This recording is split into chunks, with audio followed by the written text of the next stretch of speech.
santai sore-sore gini dengan teman-teman mahasiswa dari UMC. Ini biasanya kalau sama pemuda-pemuda ya, sama mahasiswa soal musik ya, soal gaya hidup yang sekarang lagi modern ini nih ya. Tapi sekarang ngobrol soal banjir, soal infrastruktur, apa lagi tuh Pak Ketua? Soal cabai-cabean. Harga cabai naik maksudnya gitu ya Pak Ketua ya. Oke, asik nih ya. Pak, Mbak itu Ya. ada Pak Wih. Rektor. Oh iya, Ada Pak Rektor ya. Boleh nih kita ngobrol juga dengan Pak Rektor ya. Assalamualaikum Pak. Waalaikumsalam, ini Mas Dewan. Novi Bapak. Siap Pak Rektor. Ini anak-anak. mohon maaf kampusnya diobrak-abrik ini. Pak, kita ngobrol ngabuburit nih Pak. Aduh, Sambil nunggu waktu berpuasa. Iya. Waktunya kita ngobrol dengan, ini legislator kampus ya Pak. Ini legislator Kabupaten Cirebon ya Pak. Saling bertukar pikiran nih Pak tentang permasalahan yang ada di Cirebon Pak Rektor. Ngobrol apa ini anak-anak muda ini? Banyak Paling Pak. pemilu Tadi- paling juga. Enggak, kita tadi banyak soal keterbukaan lapangan kerja, industrialisasi, soal pariwisata, soal Jadi ruang sudah pada terbuka move on hijau. ya, berarti ya Banyak, ini Pak. semua udah pada move on. Udah lah. Hah? Udah move on lah Pak soal itu. Pak Ini Dewan mereka juga hebat-hebat move on nih, ini Pak. Pak Dewan. Oh, pasti. Pak Rektor, mahasiswanya luar biasa Pak, punya inovasi, punya program. Tadi ditanya sama Pak Ketua DPRD, kalau jadi Bupati mau ngapain Pak untuk membawa perubahan yang lebih baik untuk wilayah Kabupaten Cirebon ini Pak? Saya nggak nanya kalau jadi ketua dewan. Padahal ini kan dewan mahasiswa gitu Iya. kan. Iya. Tapi saya nanyanya yang implementatif. Kalau ente jadi bupati, kira-kira apa nih cara beresin jalan? Gimana nih supaya lapangan kerja banyak melimpah di Kabupaten Cirebon ya? Tapi jawabannya menarik-menarik. Salah satunya tadi Bro siapa? Indra. Bro Indra, wah, Pak Ketua, kayaknya industrialisasi harus digenjot nih Pak Ketua di Cirebon gitu. Ya, selain yang kedua katanya pariwisata, kulinernya kan banyak. Ini kalau pariwisata dijual ini kayaknya keren nih, bisa bikin UMKM maju. Gitu. Menarik juga ini. Mahasiswa mikirnya udah sejauh itu kan? Gitu. Ya asal itu Pak Dewan, kan kadang-kadang kalau jadi kepala daerah itu kan apa, hasrat pribadi itu masih ada. Oh, Padahal kan misalkan keterbatasan anggaran, ya. tapi kita jadi kepala daerah yang tidak punya hasrat pribadi dan kita melibatkan para industri untuk mengeluarkan CSR-nya dan memang benar-benar kita implementasikan, insya Allah ya, Kabupaten Harusnya Cirebon bisa ya. bisa cepat maju. Harusnya bisa lebih maju lagi Pak Rektor untuk Iya. Kabupaten Cirebon kita ini. Yang penting kepala daerahnya nggak punya kepentingan. Oh, Hanya iya, untuk iya, iya, kontrak. iya, Kepentingan Ya, untuk bangun masyarakat daerah. begitu Iya. ya. Ya mungkin ada masukan dari Soalnya- Pak Rektor juga nih. Kapan itu saya juga bupatinya kayak gitu aja. Gitu kan. Nggak bahaya nih Pak Ketua ya.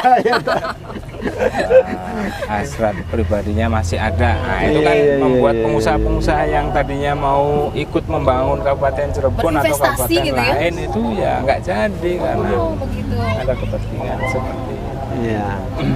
Harusnya menyampingkan itu Pak. Saya punya pertanyaan buat Pak Rektor. Dan ini sebenarnya menjadi tantangan Cirebon untuk masa-masa yang akan datang. Soal kualitas generasi muda Cirebon. Jadi kan persoalannya nih Pak Rektor, tidak semua anak-anak muda Cirebon punya kesempatan untuk kuliah, punya kesempatan untuk mengembangkan keterampilan soft skillnya. Kalau ya dibandingkan anak-anak kampus dengan anak-anak lulusan SMA kan pasti beda jauh. Kemampuan public speakingnya berbeda, kemampuan menganalisa persoalannya beda. Padahal kita butuh akselerasi nih, Kabupaten Cirebon ke depan harus makin lebih baik lagi. Karena hari ini banyak ketertinggalan, banjir masih banyak, jalan berlubang masih belum selesai, BPJS belum selesai. Tapi tantangan ini kan nggak bisa kita elakkan. Nah, yang menjadi persoalan adalah kalau generasi muda kita hari ini nggak siap, apakah kita nggak semakin terbelakang nanti ke depan?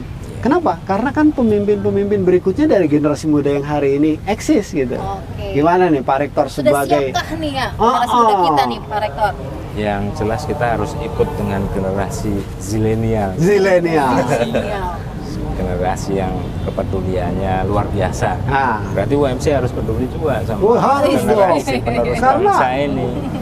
Nah, yang mau kuliah apa ya kita sediakan beasiswa Pak Dewan. Beasiswa ya? Ya, insya Allah kita sediakan beasiswa. Dan sekarang sudah ada beasiswa Karang Taruna, ada beasiswa Puskesmas ada, beasiswa atlet ada, banyak sekali beasiswa kita. Kita juga lagi nyiapin sekolah sains. Sains. Sekolah sains Muhammadiyah. Kita ada ITB di Kabupaten Cirebon. Nggak mau kan generasi-generasi atau putra daerah Kabupaten Cirebon juga nggak bisa masuk ITB. Kita nyiapin itu dengan SDM kita yang dokter-dokter, nanti kita suruh ngajar di SMA Sains Muhammadiyah itu. Di Muhammadiyah Tuparet. Tuparet ya? Kampusnya.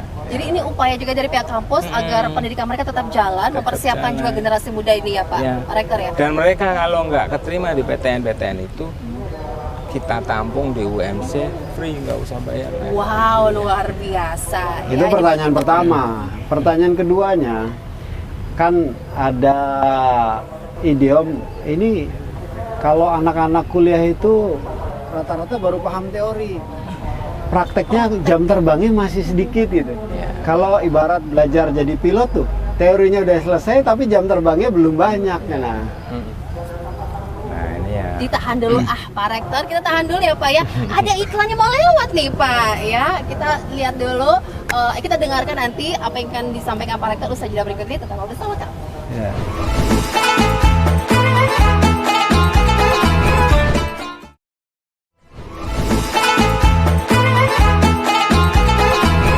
Di kampus pastinya ini di dalam kelas ya pasti teman-teman sudah banyak dikasih materi, teori gitu ya. Prakteknya gimana nih untuk bisa sebagai generasi pemuda yang tangguh nih? Jangan sampai mahasiswa ngelamar kerja, dapat kerja, masuk ruang industri kaget gitu Nah, kan. gitu. Karena selama di kuliah nggak ketemu ini praktek kerjanya gitu ya. Nah ini Mas Dewan, di kita itu ada program Kampus Merdeka ya. Kampus yang Merdeka. digalakan ya sama Kemdikbud dari 3 tahun yang lalu ya. Jadi memang mahasiswa itu diberi kesempatan dia untuk beraktivitas di luar. Dia punya hak 40 SKS atau 2 semester yang 40? bisa kita bisa kita SKS yang dia boleh apa aja, mau berkegiatan dia sukanya dengan peternak, dia suka dengan otomotif, silahkan beraktivitas di otomotif. Nanti kita mengkonversi sesuai dengan mata kuliah yang ada di prodi masing-masing. Oke. Jadi banyak orang yang karena orang tuanya guru pengen anaknya jadi guru, makanya dia disuruh kuliah di FKIP. Nah, padahal si anak kan nggak suka, dia sukanya di peternakan. Makanya selain guru, silahkan dia juga bisa belajar peternakan. Sesuai dengan passionnya gitu ya Pak Rektor ya? Passionnya. Kalau passionnya politisi, Passionnya politisi. Masuk Bisa. partai. Agak berat itu Pak. Iya iya. Oke. Ngomong-ngomong kalian ini udah siap belum sih masuk dunia kerja nih? Siap belum? Siap, Siap. udah siap. Oke. Lalu apa yang kalian punya? Keterampilan apa? Karena mungkin ini juga teman-teman beda-beda juga Mbak. Ada dari Fakultas Hukum, ada dari Teknik, ada juga mungkin dari FISIP juga beda-beda. Kalau dari saya pribadi mungkin udah ada kayak nantinya mau magang nih di LBH ini udah ini.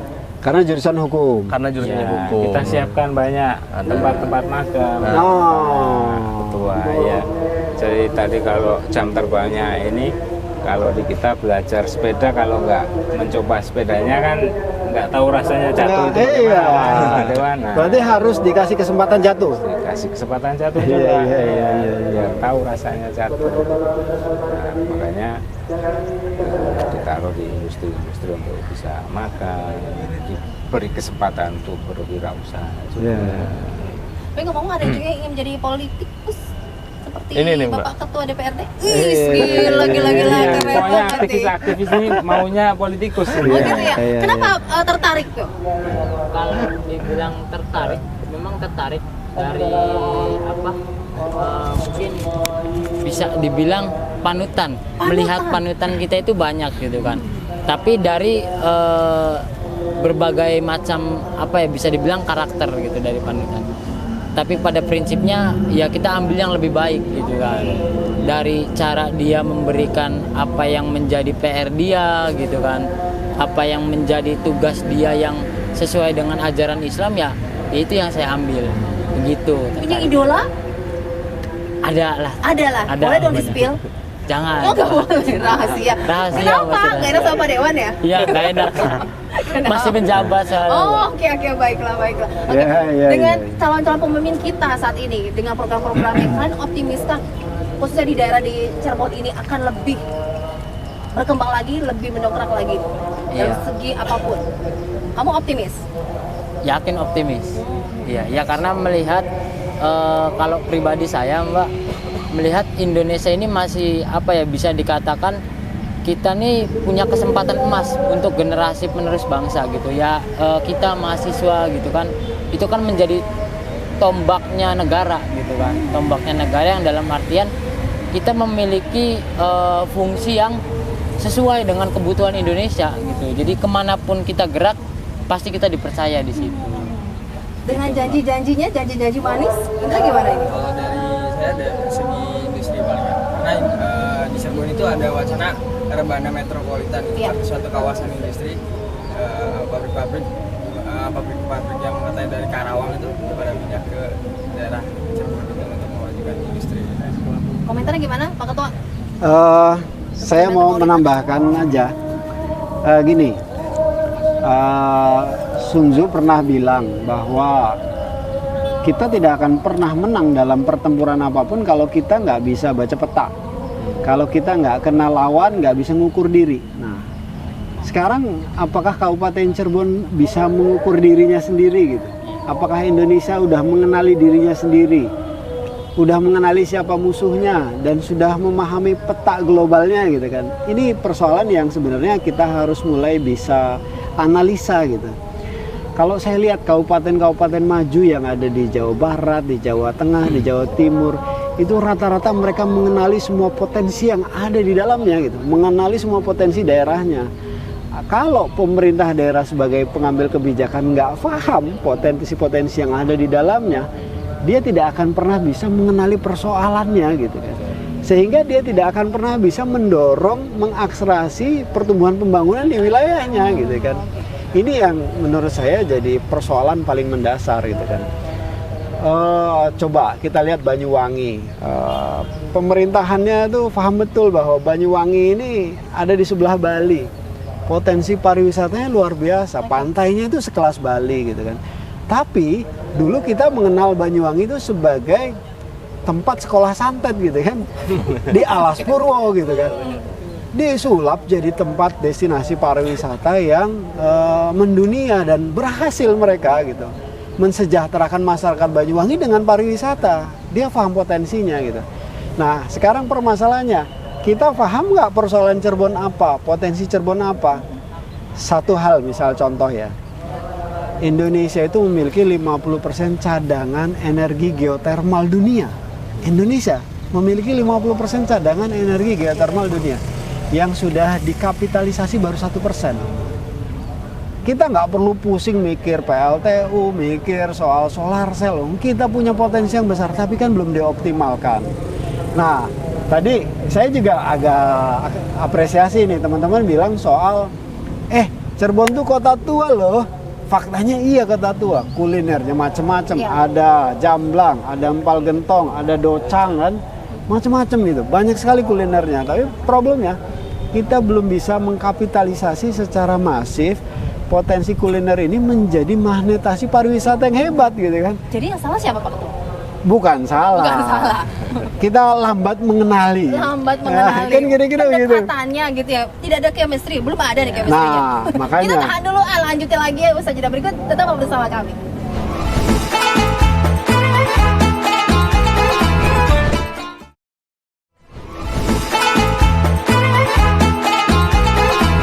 Tadi Pak Ketua menyampaikan lambat mengenali potensi yang ada. Nah, ini pentingnya untuk kita sinergi, kolaborasi. Jadi pembangunan ini nggak hanya selesai dengan pemerintah daerah. Teman-teman akademisi yang paham banyak hal ini harus dijahit gitu, supaya ikut mikir gitu. Potensi apa nih yang bisa dikembangkan? Kira-kira gimana caranya UMKM bisa mensejahterakan masyarakat Cirebon? Kira-kira gimana caranya kuliner bisa mensejahterakan masyarakat Cirebon? Ya kan? Kira-kira kalau industri dikembangkan, bisa nggak sih mensejahterakan masyarakat Cirebon? Ini yang paling sederhana lagi nih. Panjang pantai kita 71 km katanya. Apakah pantai kita yang panjang itu sudah bisa mensejahterakan masyarakat Cirebon? Kan kita lihat dari produktivitasnya. Produktivitas UMKM gimana? Produktivitas kelautan perikanan tangkapnya bagaimana? Produktivitas industrinya bagaimana? Produktivitas pertaniannya bagaimana? Kalau produktivitasnya rendah dibandingkan kabupaten lain, kan relatif ya. Kalau produktivitas Kabupaten Cirebon lebih rendah dari kabupaten lain, wajar banyak yang nganggur, wajar banyak yang miskin gitu. Kita termasuk kalah nih Pak Ketua ya untuk wilayah Cirebon ini. Hari ini masih kalah. Masih kalah. Tapi 5 tahun ke depan kita harus Tunggu sudah. saja nanti ya. Oke, Pak Ketua kira-kira Pak Rektor 5 tahun ke depan nih. Ya. Bapak punya impian seperti apa untuk wilayah Cirebon kita? Ya, kalau saya mimpi jadi 2 enggak Kabupaten Cirebon. Iya. Kalau nyebut angka 2 itu sekarang agak-agak sedikit. Nah itu yang persiapannya bagus kan sekarang itu pemenang Pilpres yang sekarang itu karena persiapannya bagus, mampu mengenali siapa itu generasi yang sekarang. Iya. Harusnya Pak Dewan juga menang karena sebenarnya beliau juga kenal ya kan. Siap. Pak Rektor sendiri punya masukan apa kepada para mahasiswa di sini sebagai generasi emas juga mempersiapkan nanti ke depan? Ya yang jelas kalau kita visi kita Universitas Muhammadiyah Cirebon kan Islami, profesional, mandiri ya. Yang jelas tujuan dari persyarikatan kita sendiri adalah menciptakan masyarakat Islam yang sebenar-benarnya ya Mbak ya. Ya semua mahasiswanya punya keikhlasan, punya kedisiplinan, punya tanggung jawab, punya nilai-nilai Islami yang tinggi sehingga ya itulah modal kita untuk membangun bangsa. Optimis nih punya ya? integritas, punya idealisme. Dari situ aja lah kita dengan diiringi sholat 5 waktu kita punya idealisme. Insya Allah hal-hal yang membuat kita tergoda ya. Mahasiswa UMC sudah dibekali itu semua ya Pak Rektor ya? Insya Allah. Insya Allah. Siap Saya- Nanti bertarung kalau nih ada ya. yang mengaku alumni UMC tapi koruptor, besok Waduh. Langsung cabut ijazahnya ya. Cabut Tapi ijazahnya. saya sepakat loh Mbak Novi bahwa kepintaran itu cuman salah satu jalan menuju sukses. Ada yang lain, apa itu attitude? Attitude itu akhlak, soft skill juga ada di dalamnya gitu kan. Kita berharap anak-anak muda Cirebon ini sudah terbiasa dengan public speaking yang baik gitu, punya jaringan networking yang baik, kemampuan bersosialisasi baik, kemampuan membaca persoalan baik gitu kan, mengenali masalah baik, jadi punya pola pikir yang baik gitu. Nah ini adalah menurut saya 2 kunci sukses yang harus dimiliki oleh anak-anak muda zilenial sekarang gitu kan. Dan yang pasti yang terakhir nih Mbak Novi, mereka harus mulai dikenalkan dengan persoalan-persoalan bangsa. Kalau mereka hanya tahu, waduh banjir nih pemerintah nggak bisa kerja, nah, ini Hanya berkomentar, masih zilenial 1.0. Kita maunya zilenial 5.0. Nah dia harus mulai mengurai. Ini banjir di Walet ini penyebabnya apa sih gitu kan? Kalau mereka nggak pernah dipaksa untuk mulai mengenali, mereka akan punya keterbatasan jam terbang gitu. Terus di persoalan yang lain itu, ini kenapa sih pariwisata di Cirebon kok nggak berkembang gitu kan, dibandingkan di Kuningan, dibandingkan di kabupaten kota lain gitu. Setelah bisa mengurai, nanti mereka tuh akan punya database persoalan yang semakin kompleks. Kalau teman-teman tahu nih, kemiskinan itu penyebabnya A, B, C. Salah satunya karena rendahnya daya beli, kesempatan kerja kurang, dan seterusnya. Ini mereka akan berkembang, dan saya melihat kematangan ada di situ. Jadi Gitu. tidak hanya mengkritik saja ya Pak Ketua ya? Iya dong. Iya ya. Karena ilmu-ilmu ini ilmu kolaborasi ya, bukan hanya misalnya ini Fakultas Hukum. Kan harus tahu ini banjir sebabnya apa sih gitu kan. Iya. Dilihat dari perspektif yang lain gitu. Karena kan kita hidup di kehidupan nyata nggak hanya berhadapan dengan hukum saja gitu. Betul. Ya kan? Siap berkolaborasi nih ya, teman-teman Siap, mahasiswa ya, siap. dengan legislator kita, dengan pemerintah daerah juga. tidak menyalahkan terus ya. Mudah-mudahan. Mudah-mudahan. Terima kasih banyak ya udah ikut ngobrol, bisa memberikan suara, kita juga mendengar suara mahasiswa di sini Pak Ketua ya. Oke, pasti semoga bermanfaat. Pak Rektor, terima kasih banyak kalau sudah mengizinkan kita untuk nyore di sini ngabuburit ya bersama dengan legislator dari Kabupaten Cirebon. Pasti kita ketemu besok di program yang sama yang dipersembahkan oleh DPRD.